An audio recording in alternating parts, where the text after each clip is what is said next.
On our Fox Toledo Facebook page, when it comes to the person or persons responsible for a series of arsons in the area, some people wrote they think the firebug is doing the city a favor. Someone else made a comment by saying these fires should be a wake-up call to the city to tear down these abandoned buildings. But residents in one central Toledo neighborhood disagree. I think it's absolutely the wrong way to go about it, because there's definitely a process that can be that they can go through. You see, back in March, Ray Benson lived right around the corner from this house. On Parkwood, there were more than 10 boarded-up houses in the neighborhood, including one that read, "Tear me down." But a few months ago, residents got their wish. I'm glad to see it gone.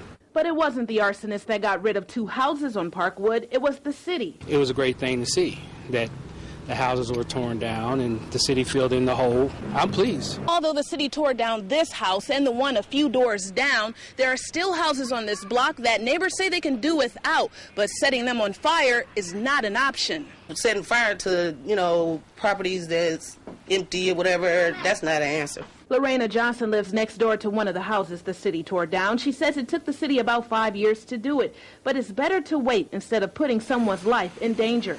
Only thing I did was just kept calling them and asking them to either, at least come clean it up, keep it boarded up, and just clean it up. I mean, that's basically all you can do. Reporting tonight, Sharia Davis, Fox Toledo News. Well, we're back here in the Fox Toledo phone bank. Deputy Chief Phil Cervantes, we thank you very much for your time. We've already gotten 4 phone calls tonight, so hopefully we can try to get the phone call that will fix this.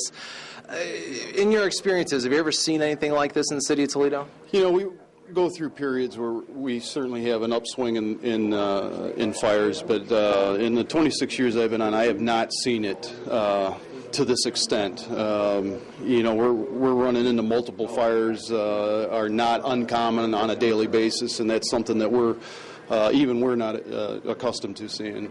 So how important is the public tonight? Somebody might have one little nugget, but they might have been afraid in the past to call. All this information, I'm assuming, is anonymous, and it's going to be important as well. It will all be anonymous.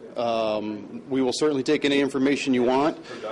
We certainly would encourage any information that you can come up with, and I think today is a prime example. I mean, there was a suspect that was taken into custody today, and that came from the civilians.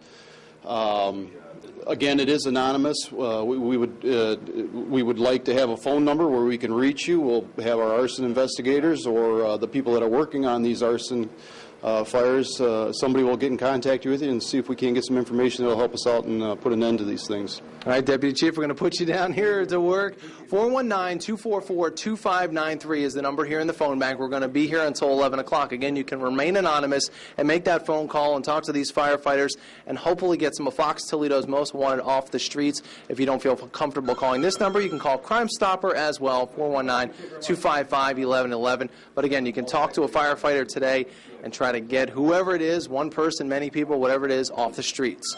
Reporting live in the Fox Toledo phone bank, Sean Haggerty, Fox Toledo News. All right, good to have the firefighters in there, Tim.